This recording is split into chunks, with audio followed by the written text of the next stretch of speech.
Hello, everyone, and welcome. Thank you all for joining us today to discuss this very important topic of child safety on the internet and who should decide what kids can do online. We will spend the next 45 minutes discussing what has happened in this space so far, what are its consequences, and what can be done differently. I am joined today by Jules Polonetsky, the CEO of Future of Privacy Forum, a global nonprofit focused on issues of data privacy. Jules has worked on consumer protection issues for over 30 years. He has led the development of numerous codes of conduct and best practices and assisted in the drafting of data protection legislation around the world. Welcome, Jules, and thank you for giving us your time today. Great to be with you, and such admiration for the incredible work that the rest of the world does. Look forward to the conversation. Just an advisory before we start this conversation. We are recording this conversation, so if you would like to turn off your cameras, please do so. Also, we will be happy to take any questions that you might have as the conversation proceeds. Please feel free to type in your questions in the chat. My colleague Ananya is monitoring the chat, and I will also keep looking from time to time. So we will try to include as many questions from you as possible, in addition to the great questions that you sent in the questionnaire that you filled out to attend. Jules, I want to start with the basics. Why is there a need to protect minors on the internet and on social media? Why all these policies? Why do we need them? Look, I think it's clear that parents are feeling challenged and frustrated. Parents, as much as they're increasingly digital savvy, most of us have grown up now with some significant access to the digital world. So in some sense, we were ahead of where the parents who, when I started out 30 years ago, we were first getting email accounts, and we had dial-up, accounts, and we weren't expert. And as we had children, they were learning along with us and sometimes faster than us. Today, we have a generation, of parents who generally have grown up. People who are having young kids today, grew up in many cases digitally savvy, but I think they're finding themselves, frankly, overwhelmed by the digital challenges. And as they see and read and hear about the frustrations that other parents have had, there's nobody to guide them very well. When should my child have a phone? Their peers have a phone. I'm worried about whether they'll be spending too much time playing or whether there'll be dangerous situations, but the other parents seem to be allowing it. How can I easily say no? If they've got teens, they're frustrated sometimes by the experiences that their teens are having online, whether it's bullying or depression or other challenges. But they also know that saying no is not an answer. They understand that it's also a lifeline. It's how they're going to get an education. It's how they're going to communicate. It's how they're going to, navigate. When my kids, who are now in their 20s, were traveling, I remember when I traveled, as a young person, I was disconnected from my family and the world, and it was sort of a scary experience. It was like this coming of age. And today, whether your kids are, teenagers somewhere on a trip, or whether they're, traveling, you're tied in this, digital umbilical cord. And so we all want guidance, and the norms aren't yet established. And we want help, and we're frustrated. We read about the concerns. The challenge is that there are not easy answers, because every culture is different, every family is different, kids mature at different ages, and we somehow just want the companies or the law to solve what is a complicated challenge. Some of it is education for parents, some of it is having good alternatives for kids to spend time. We can get into all those issues, but when we look at the legislation at the state level in the US, at the provincial level in India, the national level in almost every jurisdiction of the world, policymakers are hearing from families and are looking for easy answers. Unfortunately, there are no easy answers. I am very curious, Jules, what has changed in the last year? Because this is a conversation that I have heard in bits and pieces for the past decade, since so social media has been around for a while, internet has been around a while. But in the past year, like Australia became the first country to implement a social media ban on minors under the age of 16 in December 2025. Since then, Indonesia, France, Greece, Brazil, Spain have all either followed suit or had some version of ban or are discussing and contemplating very openly if they should bring these policies. Do you think something has drastically shifted in the last year or two that has made these policies urgent and necessary? We've gone from make it safer to keep them out. That's a fundamental shift. Banning is the easiest thing to legislate. Very simple, but it's actually the hardest thing to make work. So we're obviously starting to see the beginnings of what does a policy that bans kids actually look like. We see it in Australia. And I don't think anybody can yet conclude with the few months that it's in place what the answer is. We do know that the number of users of VPNs seems to be skyrocketing. No surprise that kids are smart enough to know how to get around. And you know how many of them learned about VPNs? They didn't just discover it today when suddenly they can't get on to their social media. They are, as we all know, very savvy about media and popular culture, and they hear about a show, and guess what? It's not available on whatever service they have, or maybe it's not even available in their country. They all know how to access that content, going around using a VPN and coming in, and so it shouldn't have been a surprise that the kids would figure out how to use VPNs. We have more kids who might have been treated as a teen suddenly showing up as an adult, and now none of the protections are in place. But look, we don't know yet. Maybe they'll manage to tighten the loopholes. Maybe they'll figure out how to keep the kids out. I think it's a dangerous direction, however. For many folks around the world, access to your mobile phone is the way you're going to, access the internet. If you don't have access, learning opportunities, connecting opportunities, being in touch for safety opportunities are really troubling roadblocks that I think are going to affect different people differently. The parents with affluence, or the parents who want their kids to have access will ensure they do. The parents who maybe aren't engaged or aren't savvy enough or don't have the time won't, and will really end up with sort of digital redlining. And I really worry about that. I think we should take a message, because lots of other countries are looking to follow. We should take a message that the ban is sort of this frustration. You haven't solved the problem.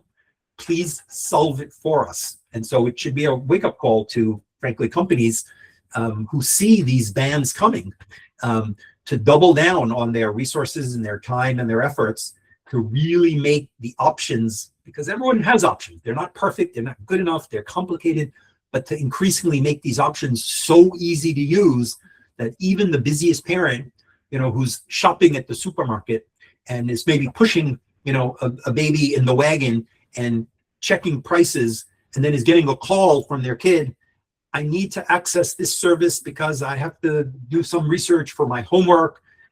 And then we're expecting them to somehow go in, use a parental control, unlock it temporarily, navigate a setting, forget about it. They end up wanting to turn it off. So we have to make this easy enough so that this frustration of just ban it isn't the answer. Now, that being said, schools who are also quite frustrated, teachers are trying to teach and kids are, chatting and communicating and playing games in the background, and, the screen is open because perhaps, the school is using tablets or so on and so forth.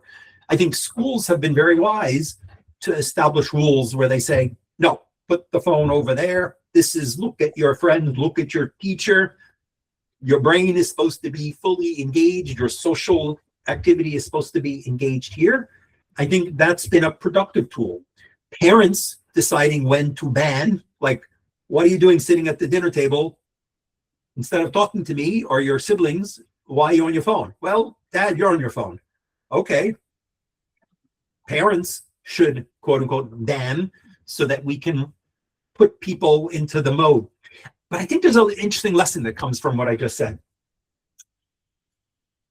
Answer is, what do I want you doing if I don't want you on your device? So in school, there's an easy answer. You're supposed to be, open your eyes and pay attention. At home during dinner, there's an answer. A lot of the other banning that we're doing, or the restricting, where we're saying, don't be on this service, you're too young, you're too old. Where do we think these kids are going to go?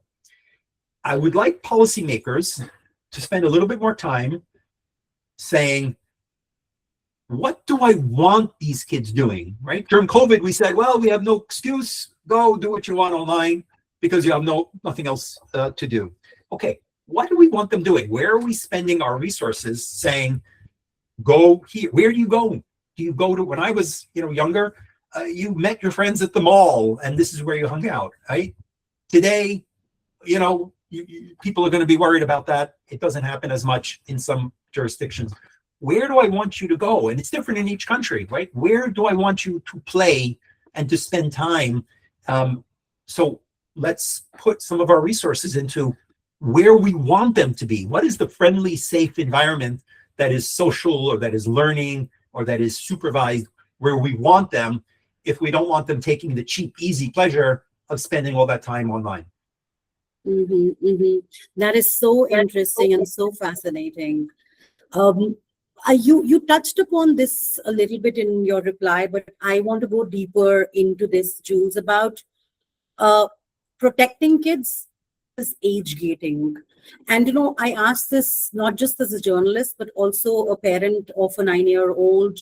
I struggle with this about where I do not want to restrict her growth or understanding of technology, but at the same time, as a parent, I do want her to stay safe. Do you think policies, making blanket policies of putting a ban, etc., are in a sense age gating and could be restrictive? Or what is the alternative? Like, how do we navigate this adequate access? It really needs to be done in a risk-based way.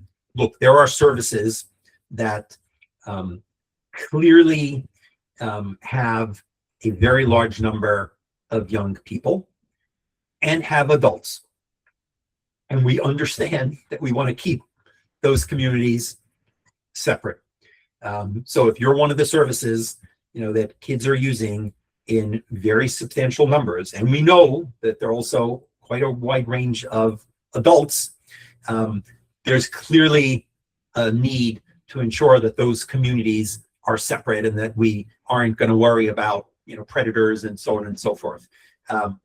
When we start putting those gates in place for the very large general services that every adult on the planet is using, we're now kind of creating a forced identification system for every adult.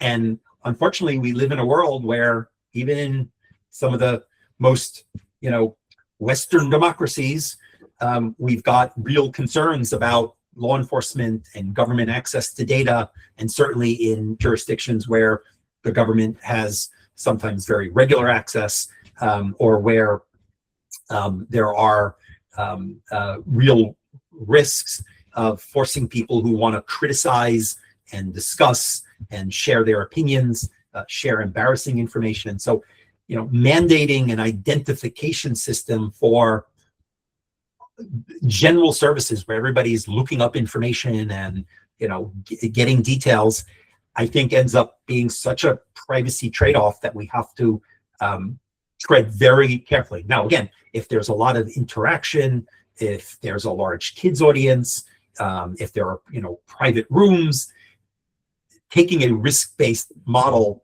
I think, is the answer, with more of a logic to say, listen, if you're an adult going into a kindergarten, there's no issue here that you get to be anonymous, right? We understand that these are youth-oriented environments, and even though that burdens some adults, I understand. I can't just walk into a school in many places in the world. Who are you? Do you have a parent? You identify yourself. We don't allow you to just go in and roam around.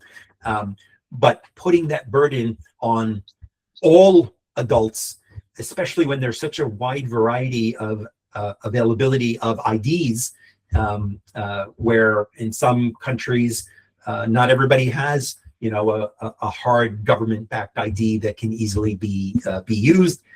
I just think we're rushing a little bit too quickly without recognizing that there's a lot of pieces to this puzzle, and that we really need to do this in a risk-based way, with the privacy trade-off being more appropriate as we create a greater amount of risks. And look, this is how we deal with it in life, right? We don't identify you, hopefully, just to go into a store, but you want to travel, you want to get on an airplane, you're going to be in a government building, then I'm sorry, you have to have identification.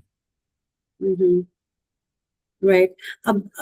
So, I, a couple of weeks back, Jules wrote, Rest of the World has a newsletter, The Global, and for which I wrote about this topic a couple of weeks back. And as I was putting my thoughts together, I spoke to a friend of mine who lives in Australia and has kids, minor kids. And I wanted to ask her, how is the social media ban working out for her? And I spoke with her sister, and they have 5 kids between them. And it was very interesting to know that they were happy that the government was paying some attention to their children, and some sort of a policy had been made. But in their lives, they said there was hardly any change because their kids were young enough not to be on social media, but they were constantly playing these multiplayer online games. And as parents, they felt very scared that that's where the real harm was coming from. And, that got me thinking about, what do these blanket bans on social media, etc., even work? And then to what extent can we keep banning? Is it going to be games where we just put an age restriction next? Is it going to be education based, like I was telling you before we went live, that AI is being introduced in school at young ages? Are we going to restrict access to internet there also? And are we ready for the trade-off that comes with it? But my question mainly to you is that, do you think that these age verification bans actually work, and how far can we take this? Yeah, well, look, Australia is a giant experiment, and we'll have better data. But again, Australia is not fully representative of India, is not representative of Brazil, is not representative of other jurisdictions in terms of, what the outcome will be. But it will be, I think, valuable information. I think from what we're hearing so far, and, real good detail, I think, isn't more than anecdotal so far, is we are seeing kids are finding alternative spaces. Kids are managing to sign on as adults. Kids are using, VPNs. I worry that we end up just, if even successful, we just push them to places where there's a bit less oversight. Where there's the famous joke about someone looks for what they lost under the street light, because that's where they can see. And so, we see the activity and the big numbers on the big social media services, but there's a big world out there of all sorts of services, and these things change and grow very quickly. When I started out, AOL was the internet. It existed before the internet. You dialed up in this online sort of service, and we had lots of oversight and lots of policing and lots of, kids and teens and monitors and so on and so forth. But as the internet sort of developed, there were a vast number of other spaces, and many of those were not, moderated or managed. So I just don't see how it's a long-term solution. If it is very effective, it pushes some people off of the biggest services who are under scrutiny, whose attention we're always, looking at and critiquing, and they have their problems for sure. But I think it just pushes them to other services that don't have the tools and don't have the oversight and don't have the monitoring. Look, that doesn't mean that those big players should be off the hook. It is expensive to properly provide the kind of oversight in the youth spaces, and they need to spend the time and resources with humans and increasingly, frankly, with AI. When AI started being the tool for some of this, moderation, I was very skeptical, because even today with moderators, you sometimes, report something, look what's happening here, there's bullying, someone's using offensive language, you're violating the terms, and you feel like, am I even accomplishing anything? And the answer, it was approved, even though, you see that it's spam or so on and so forth. So even the human moderators were not always, successful at in rapid pace, understanding the context and making the same decisions.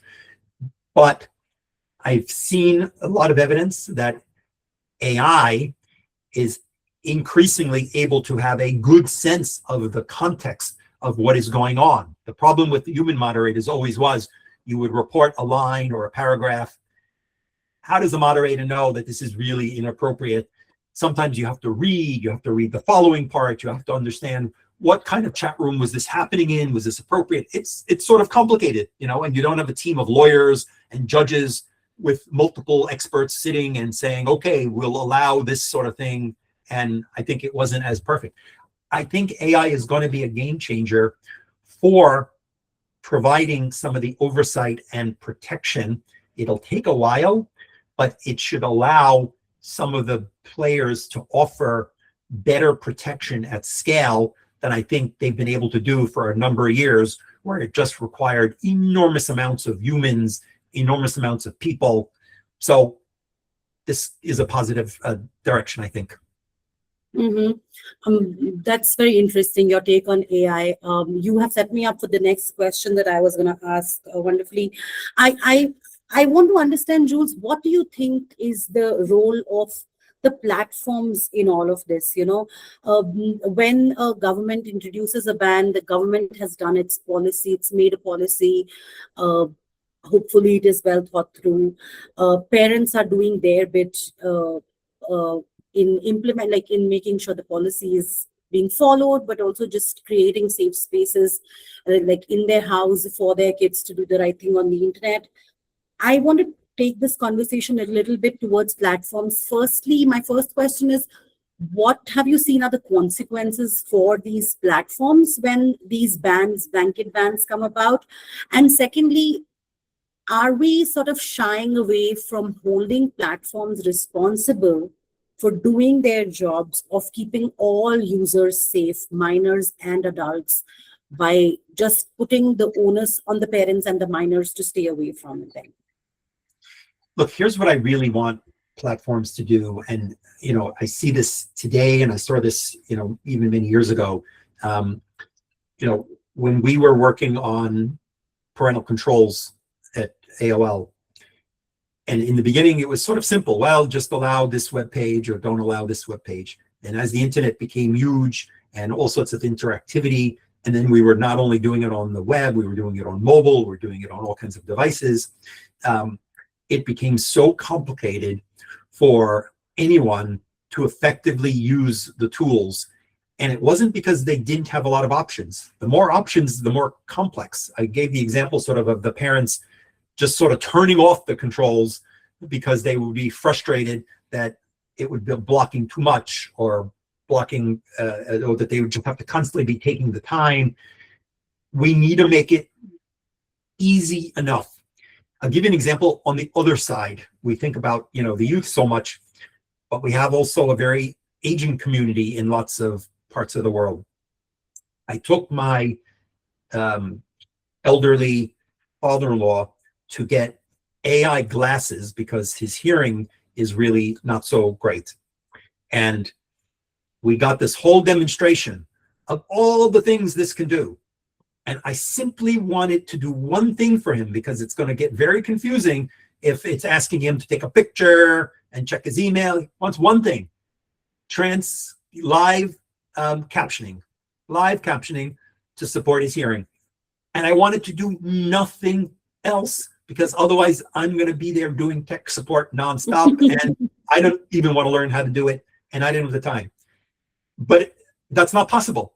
It is a complicated device.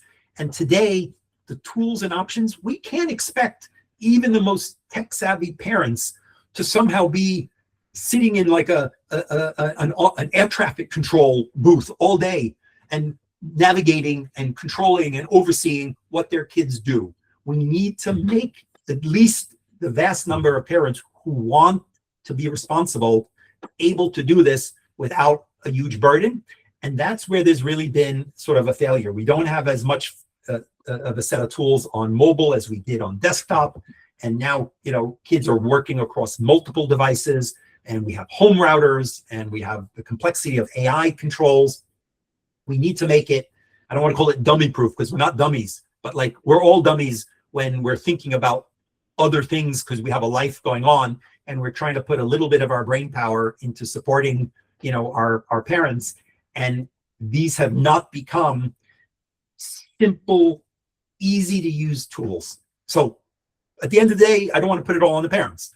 The parents need the tools, the platforms need to build, the tools, but policymakers need to make sure that we actually have places that we want these kids to go, the spaces for the proper social interaction. Where should they spend their time when they have, downtime and they're sort of bored and so forth.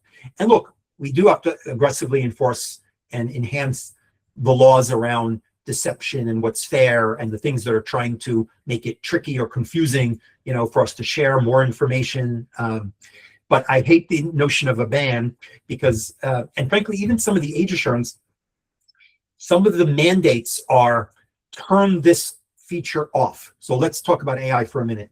Chatbots are such a big part of the world today. We see educational tools in schools. We see tools like Kanamigo. We see tools that treat different children differently based on their capability. If I'm a super whiz kid and I'm getting 99 out of 100, the chatbot probably should respond to me differently for getting that 1 point wrong than the kid who gets 20%. But what we're doing is we're turning to these tools and we're saying, if it's a youth, don't personalize, as opposed to personalize in the best interests of the child. So law ends up being blunt. Some of these are still so novel and new. AI is now part of every piece of technology. We, I think, need to be nuanced about not having them locked out and then suddenly dropped into an adult experience. Did you finally end up buying the AI glasses, if I may ask? I did. He's had them for 2 weeks, and I managed to have them turn off every function other than the live transcription.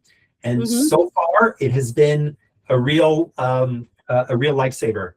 I'm actually going to get a pair for myself because although I'm based in DC, I spend a good amount of time in much of the world. We're a global organization and we have teams covering India and South America and APAC and Europe and so forth. And I don't speak that many languages. They also live translate. And wow, what an experience to be able to talk to somebody, in Korean or in Spanish and have a conversation and the live translation right there in front of your eyes. So I'm excited about what these things are going to be able to do. But of course, there's also privacy issues. People will be taking pictures of each other in ways that maybe are unexpected. facial recognition? Do we want these things doing it? Well, there were some blind people waiting behind me to also try the glasses, and disappointed that although what the glasses do is they can tell you what's in front of you. You can open up your refrigerator and say, what's in my refrigerator? And they'll tell you somebody is in front of you, but they won't tell you who it is, even if it's somebody who is in your contacts who you know. And so one of the really hard issues that we're working on and policymakers are working on and the companies are working on is, how can I support the users with disabilities who could gain from something like this without creating sort of a scary surveillance thing that the wrong people or law enforcement or somebody can use to be scanning the faces of everybody in the public. Mm-hmm. Very interesting. At this point, I would want to address all the attendees and encourage them to share any questions they might have from the conversation so far in the chat. We would be very happy to take any questions, concerns, any doubts, any clarifications, any additions that you have to what we've discussed so far. And Jules, I would want to bring to you the one most asked questions. So when we sent out the registration form, one of the sections in the registration form was, what is the number one thing you wish you learned from this session? And 70% of the question of the people had asked, what can I do to keep my child safe online? I think it's a valid question. It's a question valid for all of us. And any thoughts, ideas, tips that you might have would be very helpful. Yeah, and look, it's a different answer at each age. For people with young children, some of it is natural, right? They need your help and they're actually asking. And so you are initially sitting with them and showing them how to use something. And then perhaps you're reviewing and saying, okay, you can use that. Okay, I'm going to buy you a phone. I'm going to set up parental controls. So there's a period where we're new parents and we're excited and we're learning and we're doing. And then what happens very quickly for most parents, suddenly their kids are pretty savvy. They don't need the help to get on. They're doing things without you over their shoulder. And you then lose awareness or visibility, or you're dealing with the peer pressure of, well, the other kids are on it, so I need to be on it. And then they get a bit older, and of course they deserve a lot more privacy. They're 16, maybe they're 17. You're not really as much in their business. And that's perhaps when they are surprisingly most at risk, where they might be approached, by adults online, or can really get into trouble. They can go travel to meet somebody and so on and so forth. And that's when we've often retreated because they want their privacy. It's building that trusted relationship so that you are still part of that conversation. Before we came on, I was mentioning to Itika that, my son, who's now in his 20s, he oversees some gaming communities. And he was sort of upset the other day. And, I had to really get into, well, why? Well, he had to kick someone out because they were being accused of it, like really very serious, problems. And, he's in his, young 20s. But I had to sort of, and he knew I wasn't going to approve. Why are you spending all this time and like having to get involved with throwing criminals out of, chat rooms? You're playing a game. Like, is this really worth that you're in the middle of this? Right. But I had to sort of reserve, like, okay, this is what he does. I want to counsel him here and be part of, making sure that even he is not, going to get somehow in trouble in what he's doing. So it's maintaining, and look, this is hard. We don't all have the best relationship. It's hard for parents that, have kids that are, really having a serious problem, but it's maintaining that relationship so that you are someone they can. This shouldn't be a big surprise. Your kid comes home from school and they're upset, but they don't want to talk to you about it because, or whatever reason. You need to figure out what's going on, right? Are they being bullied in some way? And maybe sometimes this is life and they have to deal with it. And then sometimes, no, this is a serious thing where you need to figure out how to give them the right advice to solve the situation. And maybe it's a terrible situation. You need to go to school. You need to talk to parents. You need to jump in. You need to call the police, right? It's not one answer, but it's all dependent on being and maintaining that digital trusted relationship. We cannot expect that some report button or some, age gate or so forth is going to help us with the problems of the world. Let me step back for a second. All of the problems of the world today, which previously we've always had, determining how to engage when your kid is being bullied, really, really hard. And you have all these different situations, happening. It's happening online. All of the ugly things that have always happened, and we haven't fully solved those answers offline.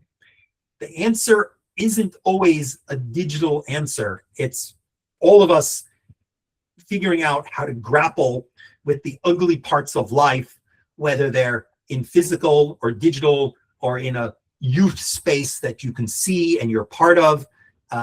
You know what? In some ways, we have a little bit of an advantage. If something is happening on the playground, when your child is away, are you really there? Are you like barging in to hear what's going on? You have opportunities to barge in here. And so without invading their privacy and like being overbearing, there is just no solution to that very hard. This has to be a partnership between you and your kid.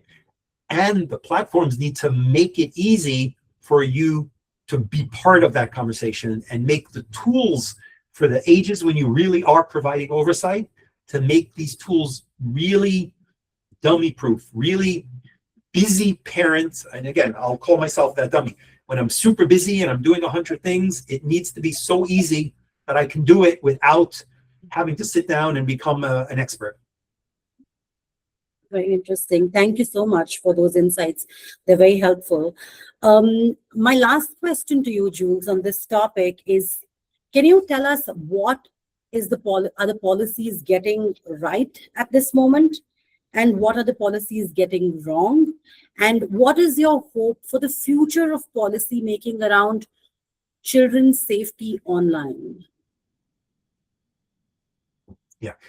I do think that there are a wide range of companies that want to know when they're dealing with a child and who therefore will provide a different experience. The idea that every single company online is going to force you to take out a credit card or take out an identification card and so on and so forth, one by one, parents don't want to do it. I was just reviewing some really interesting research from a Carnegie Mellon professor who's a phenomenal technical expert and just wrote a really phenomenal book, Lori Craner, about kids and privacy, really even at a young age.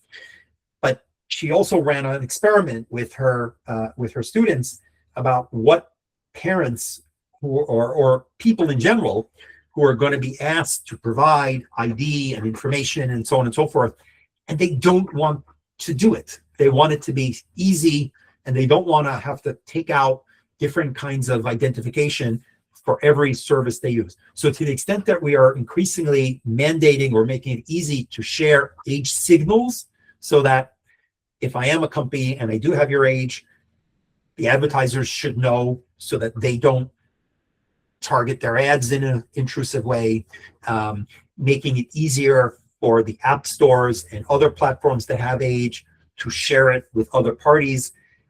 It's not a simple problem, but making the age signals more easily available in a scalable way so that the companies who want the information and who need the information, because they recognize that they have a really mixed audience, can do so without friction. Anything with friction, we know doesn't work. Too much friction, I go elsewhere. Too much friction, I figure out how to, right? All of us are like that. If it's a hassle in life, we want the quick, easy. We don't want to pay if there's a free option. We don't want to take out a card if there's another. So we need to make the safety options easier to transfer in a smooth way. And there is some, I think, real progress happening in that regard. Mhm. Thank you so much, Jules. We are almost on time. Thank you for your patience in answering all the questions in details and also sharing insights from a parent of a 20-something-year-old. I was hoping that things end by the time mine turns 10, but it looks like parenting is going to never end.